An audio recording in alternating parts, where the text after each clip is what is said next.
மக்களே, நீண்ட நாளுக்கு பிறகு இன்றைக்கி உங்களை ஒரு ஃபுட் பிளாகில் தான் சந்திக்கிறேன். எங்கே போய்கிட்டு இருக்கோன்னு பார்த்தீங்கன்னா, நம்ம மதுரையில் மாட்டுத்தாவணியை தாண்டி புத்தக்கடை போகிற ரோட்டில் காரைக்குடி மெஸ்ஸுன்னு ஒரு சாப்பாடு கடை இருக்குது, பிரியாணி கடை. அங்கே தான் இப்போ நம்ம வந்து நாட்டுக்கோழி சூப்பு குடிச்சிக்கிட்டு இருக்கோம்.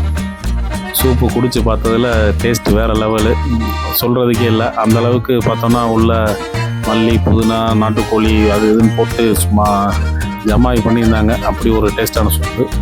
அப்புறம் நம்ம ஒரு சிக்கனை ஒன்று ஆர்டர் பண்ணோம். இந்த சிக்கனுமே டேஸ்ட்டு பார்த்தீங்கன்னா ரொம்ப ஒரு மாதிரி காரம் இல்லாமல், ஸ்வீட் இல்லாமல், அது ஒரு மாதிரி ஒரு டிஃப்ரெண்ட்டான டேஸ்ட்டாக இருந்துச்சு. ரொம்ப அருமையாக இருந்துச்சு.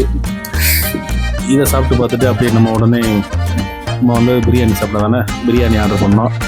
2 நாட்டுக்கோழி பிரியாணியும் ஒரு மட்டன் பிரியாணி ஆர்டர் பண்ணோம். வேறு லெவலுங்க.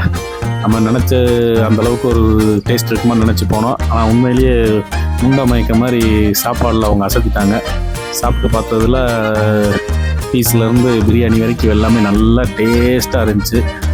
மட்டன் பிரியாணியுமே குறை சொல்ல முடியாது. மட்டன் பிரியாணியுமே வேறு லெவலாக நல்லா இருந்துச்சு. அந்த பக்கம் போனீங்கன்னா கண்டிப்பாக ட்ரை பண்ணி பாருங்கள். கண்டிப்பாக நல்லாவே இருக்கும். இப்போ நீங்கள் பார்க்குறது வந்து பார்த்தீங்கன்னா தந்தூரின்னு நினச்சிடாதீங்க. இது தந்தூரி சிக்கன் கிடையாது. இது வந்து அவங்க ஒரு விதமான பேர் சொன்னாங்க.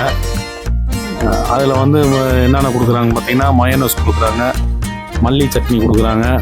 இதெல்லாம் கொடுத்து இதில் ஒரு 3 பீஸ் வைக்கிறாங்க. நாங்கள் 3 பேர் போயிருந்தனால 3 பீஸ் வச்சுட்டு அதையும் சாப்பிட்டு முடிச்சிட்டு அப்புறம் என்ன ஒரு ஸ்ப்ரைட்டில் ஒரு இதை வாங்கி கூல்ட்ரிங்க்ஸை வாங்கிட்டு குடிச்சிட்டு சரி இன்னொரு நாள் இங்கிட்டு வரும்போது சாப்பிட்டு கிளம்பிட்டோம். கண்டிப்பாக நீங்கள் அந்த பக்கம் போனீங்கன்னா சாப்பிட்டு பாருங்கள். எப்படி இருக்குன்றத கமெண்டில் சொல்லுங்கள். மீண்டும் அடுத்து ஒரு நல்ல ஒரு விளாக் வீடியோவில் சந்திப்போம். உங்களிடம் விடைபெறுவது உங்கள் பிரதீப் பாண்டியன். Bye bye.